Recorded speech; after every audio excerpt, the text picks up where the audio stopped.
नमस्कार, G capital में आपका स्वागत है। आज FST 001 के खंड 4 की इकाई 15.4 से लेक्चर की शुरुआत करेंगे, जिसमें पर्यावरण के मुख्य घटक वन के बारे में अध्ययन किया जाएगा। इससे पहले 15.3 तक की इकाई एपिसोड 21 में हम लोग पढ़ चुके। अब आइए शुरू करते हैं इकाई 15.4 वन। जैवमंडल में वन एक सुसंगठित, अत्यधिक प्रभावी और अत्यंत सुविकसित समुदाय है। हमारी सारी भूमि का लगभग 1/3 भाग किसी न किसी प्रकार के वनों से ढका हुआ है। ये विश्व के कुल जीव भार का 90% है। वन सौर ऊर्जा के प्रमुख प्राकृतिक संसाधन है। ध्रुवीय क्षेत्रों को छोड़कर विश्व के सभी भौगोलिक प्रदेशों में वन स्थित हैं। 15.4.1 वनों की कुछ विशेषताएं। वन सर्वाधिक व्याप्त वनस्पति है, जिसमें जीव की विविध रूप देखने को मिलते हैं। अधिकांश वन वृक्षों से भरे पड़े हैं। वृक्षों के अतिरिक्त वन पारिस्थितिक तंत्र में अनेक प्रकार के छोटे पौधे, मॉस, फर्न, कवक, विभिन्न प्रकार के सूक्ष्मजीव, कीट, सरीसृप, पक्षी और स्तनपायी सम्मिलित हैं। ये सभी वनों में मिट्टी के अंदर अथवा उसके ऊपर और पानी या हवा में रहते हैं। प्रत्येक जीव वन पारिस्थितिक तंत्र का एक हिस्सा है और प्रत्येक जीव अन्य जीवों के साथ प्रतिक्रिया करता है। लेकिन जीवित रहने के लिए सबको ऊर्जा चाहिए, जो कि सूर्य से मिलती है और पत्तियों द्वारा प्राप्त की जाती है। वनों की संरचना बहुस्तरीय होती है और अनेक किस्म के पौधों और जंतुओं की जातियों को आवास देती है। उदाहरण के लिए छोटे और कोमल पौधे सबसे निम्न स्तर बनाते हैं। उसके बाद दूसरा स्तर बनाने वाली छोटी झाड़ियां हैं। तीसरा स्तर छोटे पेड़ों का है और चौथा स्तर बहुत लंबे वृक्षों की कतार का हो सकता है, जो समूची वनस्पति की छत अथवा बितान बनाते हैं।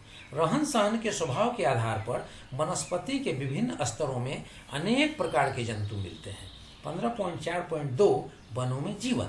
वृक्ष वनों के वे स्तंभ हैं जिन पर वनों का अधिकांश जीवन आधारित रहता है। वृक्षों के आश्रय में अनेक छोटे पौधे पनपते हैं। जंगल के छोटे से क्षेत्र में भी झाड़ियों, बेलों, शाखों, फर्न, मॉस और कुकुरमुत्तों की 1000 से भी ज्यादा किस्में हो सकती हैं। जैसा कि आपने पढ़ा है कि यह सब वनस्पति के विभिन्न स्तर बनाते हैं। इसके अतिरिक्त वन में तरह तरह के पक्षी, जलस्थलचर, सरीसृप और स्तनपायी होते हैं। वन अनेक किस्म के कीटों और चिंचिड़ी के घर हैं। कुछ तो फूलों से मकरंद तलाशते हैं, दूसरे पौधों की हरी पत्तियां और कोमल भागों को खाते हैं। कुछ लकड़ी में छेद बनाते हैं और कुछ पादप उत्तक में सुरंग आदि बनाते हैं। चींटियां और दीमक सभी जगह होती हैं। कोई बिरला जंगल ही होगा जिसमें भृगों, तितलियों, टिड्डों, मकड़ियों, बिच्छुओं और दूसरे कीटों का चकित करने वाला जमघट ना हो। कीटों की प्रचुर संख्या पक्षियों का प्रमुख आहार है। मनुष्य भी वन समुदाय का एक सदस्य है और शायद दूसरे जीवों की तुलना में सबसे अधिक विनाशकारी है। मनुष्य अधिकतर घुसपैठिए होते हैं, जो वनों में लकड़ियां इकट्ठी करने या खेत के लिए जमीन तैयार करने की फिराक में भी पेड़ों को काटते फिरते हैं। लेकिन मानव की आबादी का एक छोटा सा हिस्सा जंगलों में भी रहता है, जिसे जनजाति कहते हैं। उन्होंने वन्य जीवन की पर्यावरण परिस्थितियों के प्रति अपने आप को पूर्ण रूप से अनुकूल बना लिया है। आइए हम वन और इसके जीवन की ओर नज़दीक से देखें। पहले हम यह देखेंगे कि जंगल के फर्श पर क्या है। जंगल के फर्श पर पत्तियां, टहनियां, गिरी हुई शाखाएं ढेर के रूप में पड़े हुए रहती हैं। सरसरी निगाह पर देखने से ऐसा लगता है मानो कोई जीवनहीन ढेर पड़ा सर रहा हो, लेकिन वास्तव में यह जंगल की मिट्टी की छुपी हुई दुनिया की छत है। वन के दूसरे स्तरों की अपेक्षा इन ढेरों में अधिक जीव छुपा हुआ है। इनके नीचे जीव इतनी संख्या में रहते हैं कि व्यक्ति की कल्पना भी चौंक जाती है। इसमें जीवाणु, चिंचिड़ी, कवक, शैवाल और प्रोटोजोआ जैसे सूक्ष्म जीव तथा सहस्रपाद, भृंग, केंचुए और अनेक प्रकार के कीट जैसे कुछ बड़े जीव हैं। इन सूक्ष्म जीवों की क्रियाकलापों से मृत जैव पदार्थ सरल रूपों में विभाजित हो जाते हैं, जो मिट्टी से मिल जाते हैं और इस प्रकार के दूसरे जीवों जैसे कि पौधों के लिए उपलब्ध होते हैं। बिजली गिरने से कभी कभी जंगलों में आग लग जाती है, जो मृत पदार्थों को जला डालती है और इस प्रकार बनने वाली राख में खनिज होते हैं, जो आखिर में मिट्टी में मिल जाते हैं। मृत जैव पदार्थों में छुपे हुए छोटे जंतुओं के अतिरिक्त दूसरे जीव भी हैं जो आकार में काफ़ी बड़े और आँखों से आराम से देखे जा सकते हैं।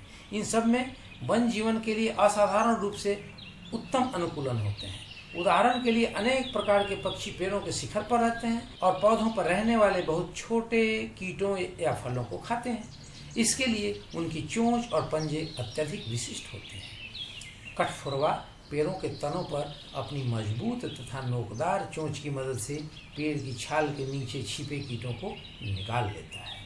इस कार्य के लिए उनके नख तीक्ष्ण और बुरे होते हैं ताकि वे वृक्ष के तने को दृढ़ता से पकड़े रहे। इसके अतिरिक्त विभिन्न जीवों ने अपने आप को दिनचर और निशाचर के रूप में व्यवस्थित कर लिया है। इससे उन्हें आसानी से भोजन मिल सके और वे सुरक्षित रह सकें। उदाहरण के लिए उल्लू रात को शिकार की खोज में निकलते हैं क्योंकि यही वह समय है जब कंत्रिक यानी चूहे वगैरह खाने की तलाश में खुले में घूमते फिरते हैं और उल्लू इन्हें खाते हैं। वनों में शाखाओं का जाल बहुत से प्राणियों के लिए तेजी से चलना कठिन बना देता है, विशेष रूप से हाथी, भैंस, चीते आदि बड़े जानवरों के लिए। इन जंतुओं के पास ऐसे मार्गों से गुजरने के लिए एक या अधिक अनुकूलताएं होती हैं। इनमें से कुछ हैं शक्ति, शरीर का भार, मजबूत पांव और फनाकार सिर। उल्लू जैसे जंतुओं की जो कि रात को शिकार करते हैं आंखें संवेदी होती हैं और सुनने की शक्ति तीक्ष्ण होती है। चमगादड़ जो कि रात में शिकार की खोज में निकलते हैं वे अपने शिकार को ध्वनि की उच्च तरंगों की सहायता से पकड़ते हैं जो वे स्वयं ही उत्पन्न करते हैं। यह ध्वनि तरंगें जो कि छोटे जीवों से टकरा कर लौटती है उनकी स्थिति के बारे में उन्हें बता देती है। विश्व के विभिन्न भागों के वन विश्व के विभिन्न भागों में और परिवर्तनशील जलवायु परिस्थितियों में स्थित वनों के कारण वनों में जीवधारी अत्यधिक विशिष्ट होते हैं। अब हम यह देखेंगे कि विश्व के विभिन्न क्षेत्रों और जलवायु परिस्थितियों में स्थित वनों में किस प्रकार जीवन होता है। 1. वनों में जहां ताप -40 डिग्री सेंटीग्रेड तक गिर जाता है जीवन में विविधता बहुत कम होती है। यह अत्यंत ठंड न केवल वृक्षों के उत्तकों के लिए हानिकारक है बल्कि इस ठंड के कारण पानी जमकर बर्फ बन जाता है और इस प्रकार पौधे पानी से वंचित रह जाते हैं जो कि जीवन के लिए अनिवार्य है। तब ये पौधे किस प्रकार ठंडे से सामना कर पाते हैं। ऐसी जगहों में चीड़ के जैसे वृक्ष मिलते हैं। इनकी लंबाई सुई जैसी सुच्चे आकार होती है और इन पर मोम की परत होती है। यह एक प्रकार का अनुकूलन है जिससे पत्तियों पर बर्फ ठहर नहीं पाती और भार के कारण नीचे गिर जाती है। इन परिस्थितियों में पानी मिलना मुश्किल है और मोम की मोटी परत पानी की हानि को रोकती है। इन वृक्षों की पत्तियां गहरे रंग की होती हैं जो हल्की धूप में भी ऊष्मा की अधिकतम मात्रा सोख लेती हैं। इन क्षेत्रों में उगने वाले पेड़ों के आधार पर प्राणी जीवन की विविधता भी बदलती रहती है।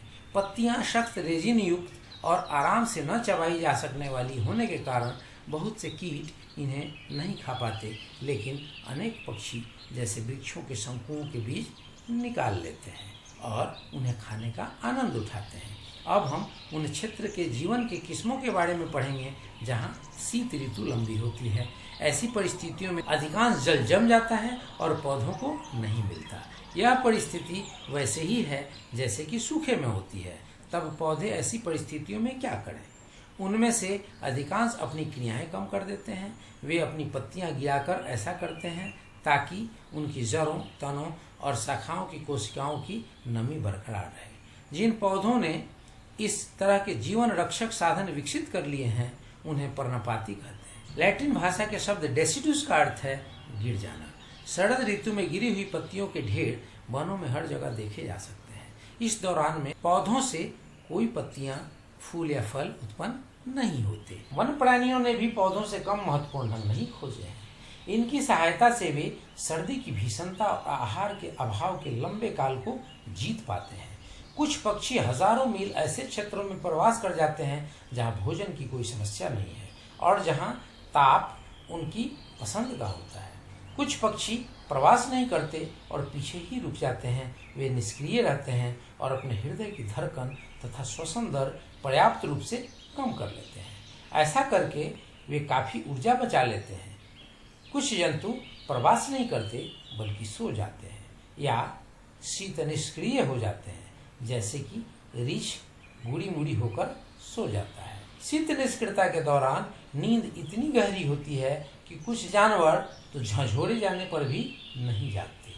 जिन क्षेत्रों में प्रचुर वर्षा होती है और पूरे साल ताप उच्च रहता है, वहाँ वन गहरे होते हैं, क्योंकि प्रचुर वृद्धि के लिए ये आदर्श परिस्थितियाँ हैं। पृथ्वी पर ऐसे ही जंगलों में सबसे अधिक सबसे विविध प्रकार के पौधे और जंतु पाए जाते हैं।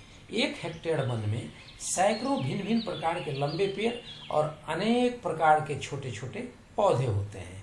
यह प्रचुरता केवल पौधों तक सीमित नहीं है, लगभग पक्षियों की 1600 से अधिक जातियां वनों में रहती हैं और कीटों की संख्या तो अनगिनत है। ऐसे वनों की वितान गहरी हरियाली के एक सतत परत है जो लगभग 6 से 7 मीटर गहरी होती है।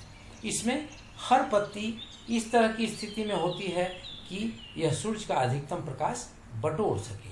इसके फलस्वरूप वन के फर्श पर सूरज की सीधी रोशनी बहुत कम पहुंच पाती है और वहां पर घना अंधकार बना रहता है। इसी प्रकार गहन वनस्पति के कारण वन के भीतर तेज पवन भी मंद वायु में बदल जाती है। वर्षा के समय पानी काफी वितान द्वारा बीच में रोक लिया जाता है। जब पत्तियां पूरी तरह से भीग जाती हैं, तभी पानी धीरे धीरे जंगल के फर्श पर टपकता है।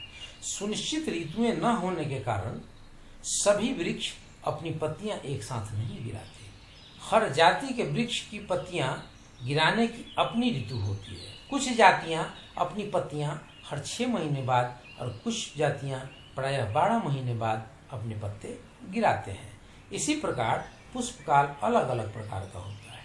कुछ पौधों में फूल 10 महीने बाद और दूसरों में 12 महीने बाद मिलते हैं और इसी प्रकार से क्रम आगे बढ़ता रहता है। इसलिए व्यक्ति को साल भर तक विभिन्न प्रकार के फूल देखने को मिलते रहते हैं। ऐसे गर्म और नम वनों में आर्किड और ब्रोमेलियड जैसे वायु पादप और परस्पर गुथी हुई बेलें पादपों की कुछ आकर्षक किस्में हैं।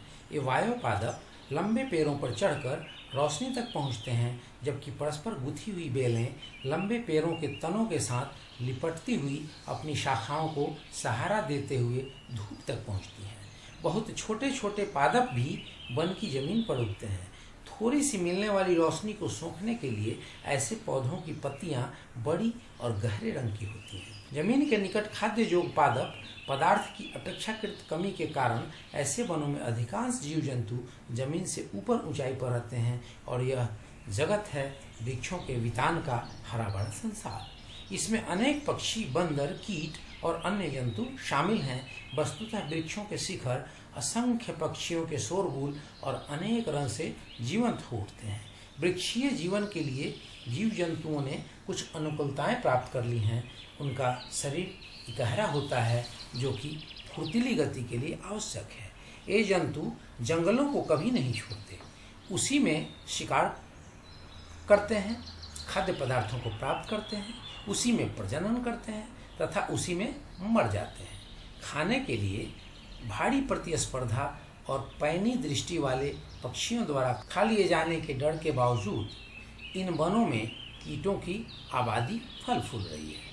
सुरक्षात्मक नीति के रूप में इन कीटों ने अनेक साधन विकसित कर लिए हैं, जिन्हें छद्मावरण कहते हैं।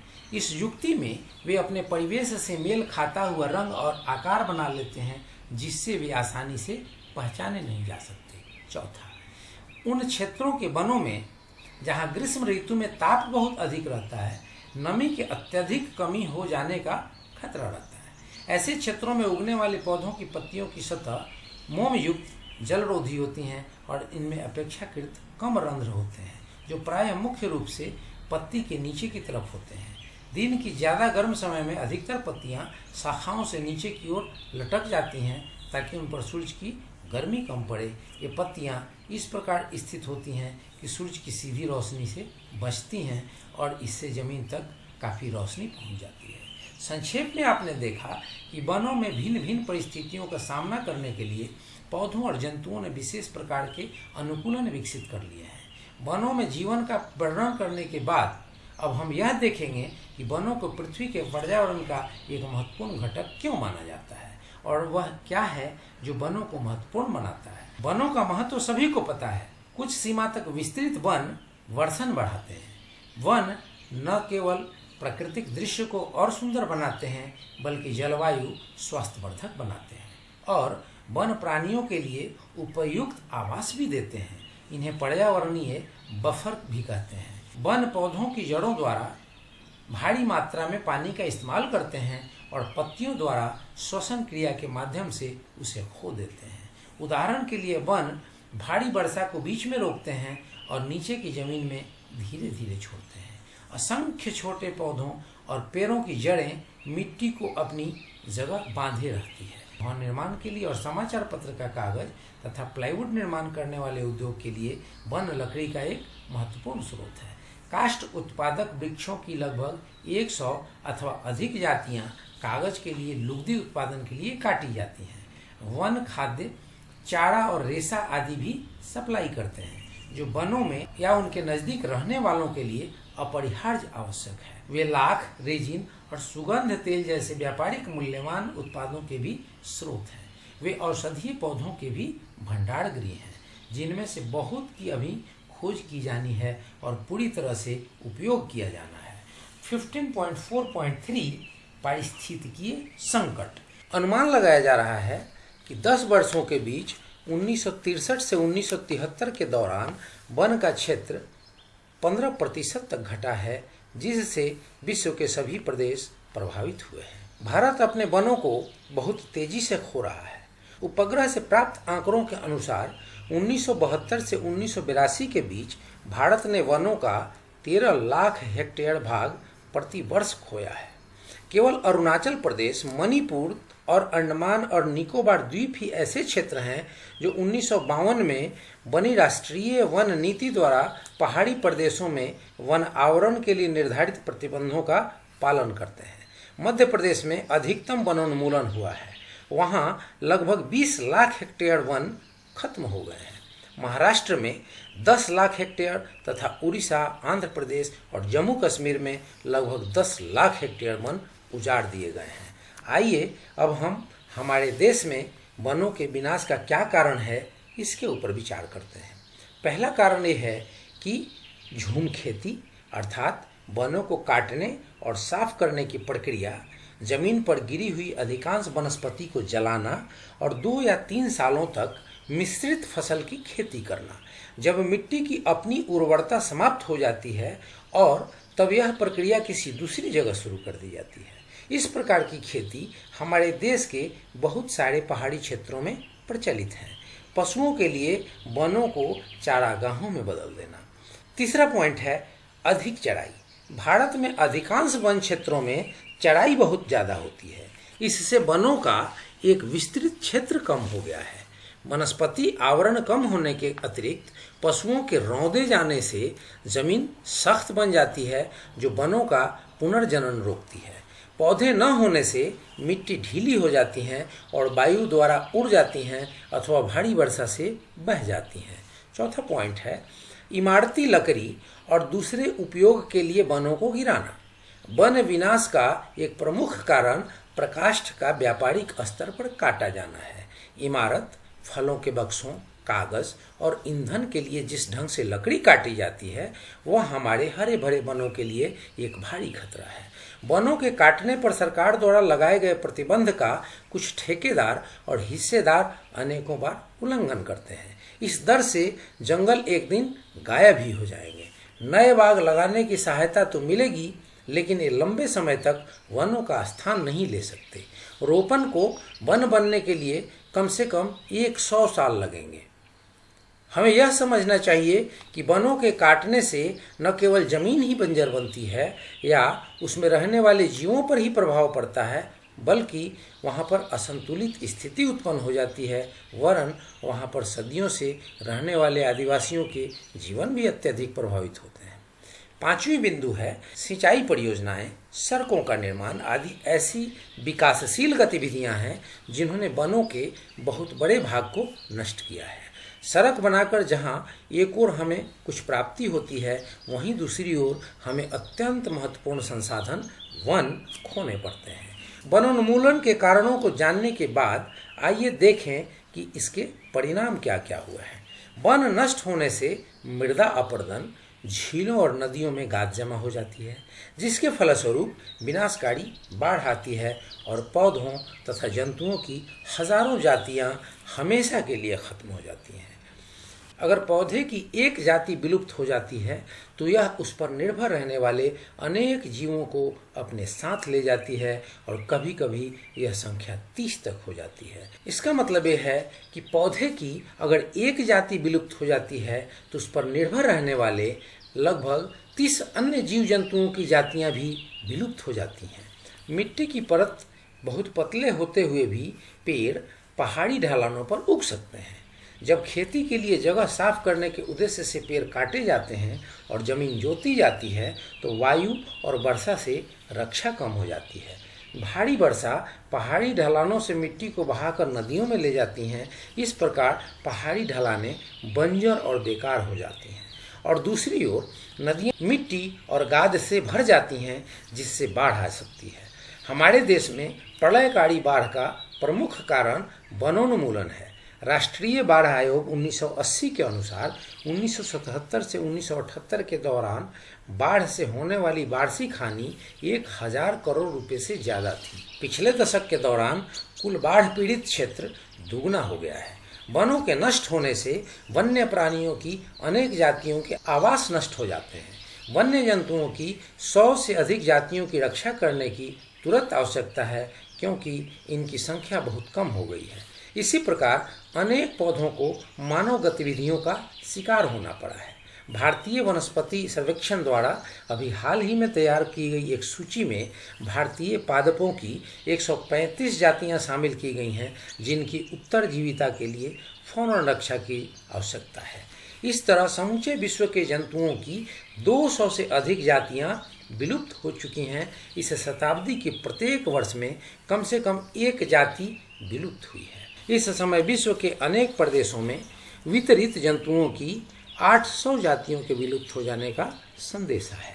इस सूची में औरंग उटैन, बौने चिंपैंजी, पर्वतीय गोरिल्ला, चीता, व्हेल की 8 जातियां, राइनोसोरस की 5 जातियां, ध्रुवीय और ग्रिजली भालू और पक्षियों की अनेक जातियां शामिल हैं। क्या आप ऐसा नहीं सोचते कि स्थिति चिंताजनक है? बहुत से लोगों ने महसूस किया है कि पर्यावरण के विनाश को धीमा करने के लिए संरक्षण की दिशा में ठोस कदम उठाने चाहिए। ऐसी आशा की जाती है कि अगर कोई भी कदम उठाए गए तो जातियों के विलोपन को रोकने और विश्व के सुंदर क्षेत्रों को बनाए रखने की दिशा में यह एक महत्वपूर्ण कार्य होगा। हमारे देश में भी बहुत से लोग इस परिस्थिति के प्रति सजग हो उठे हैं और उन्होंने इस दिशा में अनेक कदम उठाए हैं। जहां वन कट रहे हैं उन क्षेत्रों में या उनके नज़दीक रहने वाले लोगों ने कुछ एक वन आंदोलन भी शुरू किए हैं। चिपको आंदोलन संरक्षण के लिए पेड़ों से लिपटने का आंदोलन विश्व का सुप्रसिद्ध आंदोलन है। इस आंदोलन के शुरू होने की कहानी इस प्रकार है। वर्ष 1970 में अलकनंदा में आई आकस्मिक बाढ़ से गोपेश्वर, गढ़वाल और आसपास के 20 गांव तहस नहस हो गए। इस बात का स्पष्ट प्रमाण था कि यह बाढ़ मनुष्य द्वारा किए गए अपरदन के कारण आई थी। इस क्षेत्र के लोगों ने यह महसूस किया कि अगर मनुष्य की ये विनाशकारी गतिविधियां जारी रही तो अंततः पहाड़ी लोग ही खत्म हो जाएंगे। गोपेश्वर की जनता और उनके नेता श्री चांदी प्रसाद भट्ट ने एक आंदोलन संगठित किया और शपथ ली कि अब इस क्षेत्र में पेड़ नहीं काटने दिए जाएंगे। इसलिए जब भी ठेकेदार पेड़ काटने के लिए जंगलों में पहुंचते, लोग जाकर पेड़ से लिपट जाते और कहते कि अगर आपको पेड़ काटना है तो आपकी कुल्हाड़ी हम पर चलेगी। इसलिए ठेकेदारों को वापस जाना पड़ता था और लोग बाग काफ़ी वृक्ष और छोटे पौधों को बचाने में सफल हुए। एक प्रवासी पक्षी की तरह चिपको आंदोलन भी हिमालय से उड़कर देश के अनेक कोनों में पहुंचा, जैसे कि कर्नाटक के पहाड़ी जिले में, मध्य भारत की पहाड़ियों में, राजस्थान की अरावली पर्वतमाला में। यह आंदोलन पश्चिमी घाटों के अन्य क्षेत्रों में भी फैल रहा है। 15.5 सारांश। इस इकाई को पढ़ने के बाद आपने यह जाना कि महासागर, वायुमंडल और वन पृथ्वी के पर्यावरण के 3 महत्वपूर्ण घटक हैं। दूसरा बिंदु ये आपने जाना कि महासागरों में बहुत भारी मात्रा में नमकीन पानी होता है और ये पृथ्वी की सतह पर पानी का एक सतत आवरण है। महासागर की सभी गहराइयों में जीवधारी मिलते हैं, लेकिन पादपल्वक सतह के नज़दीक के पानी के परतों में रहते हैं जहाँ धूप उपलब्ध है। महासागरों के विभिन्न गहराइयों में मिलने वाले जीवों की विशेष अनुकूलित लक्षण होते हैं जो उन्हें कठिन परिस्थितियों का सामना करने योग्य बनाते हैं। ये प्रतिकूल परिस्थितियां हैं कम रोशनी, ऊपर के पानी के कारण अधिक दबाव और निम्न ताप आदि। जैसे जैसे व्यक्ति समुद्र तट से दूर चलता जाता है वैसे वैसे जीवन की विविधता कम होती जाती है। तीसरा पॉइंट ये हो सकता है कि आजकल हम देखते हैं कि महासागरीय पारिस्थितिक बहुत ज़्यादा अस्त व्यस्त हो गया है। इसके कारण है विभिन्न उद्योगों द्वारा अनउपचारित अपशिष्टों को सीधे ही महासागरों या नदियों में डालना, समुद्र तटों के अपरदन के कारण अवसादन, कच्छ वनस्पतियों का नाश और चट्टानों का उत्खनन आदि। इसके बाद की जो बिंदु होगी वो होगी वायुमंडल में भी विभिन्न प्रकार के जीव होते हैं जिनमें पक्षियों से लेकर सूक्ष्मदर्शीय जीव तक होते हैं। अगला बिंदु, वायुमंडल में उद्योगों और स्वचालित वाहनों के कारण उत्पन्न धुआं और मिट्टी के कण तथा जीवनाशकों के छिड़काव से वातावरण लगातार दूषित होता रहता है। अगला पॉइंट, विश्व के कुल भूमि क्षेत्र का 1/3 क्षेत्र वनों से ढका हुआ है। उत्तर ध्रुवीय अंचल को छोड़कर वन सभी भौगोलिक प्रदेशों में स्थित हैं। वन विविध प्रकार के पौधों, जंतुओं और सूक्ष्म जीवों का जमघट है जो पृथ्वी का एक प्रमुख पारिस्थितिकीय तंत्र है। खाना, धूप और पानी की उपलब्धता के आधार पर भिन्न भिन्न जीवधारी वनों के भिन्न भिन्न स्तरों में मिलते हैं। वन महत्वपूर्ण पारिस्थितिकीय भूमिका निभाते हैं। वे वर्षण को नियंत्रित करते हैं। वर्षा के दौरान वन बहुत बड़ी मात्रा में जल का अवशोषण करते हैं और धीरे धीरे नीचे की मिट्टी में और सरिताओं तथा नदियों में पानी छोड़ते हैं। अंतिम बिंदु ये हो सकता है कि हाल ही के सर्वेक्षणों से पता चला है कि मनुष्य की बिना सोचे विचारे की गई औद्योगिक गतिविधियां और कई अन्य कारणों से वन आवरण लगातार कम होता जा रहा है। वनोन्मूलन के दूरगामी परिणाम पृथ्वी पर जीवन के लिए घातक सिद्ध होंगे। वन संरक्षण के लिए कुछ आंदोलन शुरू किए जा चुके हैं, लेकिन यह सब महासागर में एक छोटी सी बूंद के बराबर है। पृथ्वी के पर्यावरणीय घटकों के संरक्षण के लिए हमें भरसक प्रयत्नशील रहना चाहिए, हमें भरसक प्रयत्न करते रहना चाहिए। अब इसके बाद जो बोध प्रश्न हैं उन बोध प्रश्नों को आप समझ लें और उन बोध प्रश्नों को तैयार करें। जैसे कि निम्नलिखित प्रश्नों के उत्तर 4 या 5 पंक्तियों में दीजिए। महासागरों में जीवन कहाँ और क्यों प्रचुर मात्रा में है। दूसरी बोध प्रश्न ये हो सकती है कि पृथ्वी के वायुमंडल में पहुँचने वाली सौर ऊर्जा का क्या होता है। तीसरी बोध प्रश्न ये हो सकती है कि वन पारिस्थितिक तंत्र के अस्तरण का मुख्य कारण क्या है। तो इस प्रकार आप जो भी बोध प्रश्न हैं या जो इग्नू के पाठ्यक्रम में दिए गए बोध प्रश्न हो या 5 साल या 10 साल के जो एग्जाम में पूछे गए प्रश्नों की सूची हो, उन प्रश्नों की सूची से इस लेक्चर को सुन करके खुद एक आंसर शीट तैयार करेंगे, उस आंसर शीट का रिवीजन करेंगे और उस रिवीजन में उस आंसर शीट को तैयार करने में कोई भी कमी हो तो आप इस लेक्चर को दोबारा तिबारा सुनेंगे और सुनने के बाद ही आप पाएंगे कि आपकी आधी समस्या समाप्त हो चुकी है। इस लेक्चर को बनाने का मैंने इस हिसाब से प्रयास किया है कि जो स्टूडेंट इसको 1 बार या 2 बार सुन ले और पूरी तरीके से सुन ले तो उसे बहुत हद तक उसके सारे क्वेश्चन क्लियर हो जाते हैं और वह एग्ज़ाम में सफल होने लायक आंसर दे करके आ सकता है। तो फ्रेंड्स, यहाँ पे वीडियो हम विराम करते हैं। अब इसके साथ ही पूरी 15 इकाई समाप्त हो गई। अब अगले इकाई में मिलेंगे जिसमें इकाई 16 बदलता हुआ पर्यावरण की स्टडी की जाएगी और तब तक हमें इजाज़त दीजिए। वीडियो अगर अच्छी लगी तो मेरा हौसला बढ़ाने के लिए अपने फ्रेंड्स में, अपने दोस्त में, अपने ग्रुप्स में इस वीडियो को शेयर करें, सब्सक्राइब करें, लाइक करें और बेल आइकन बटन प्रेस करना ना भूलें ताकि सबसे पहले ऐसी वैल्यूएबल इन्फॉर्मेशन आप तक पहुँचे। जय हिंद, जय भारत।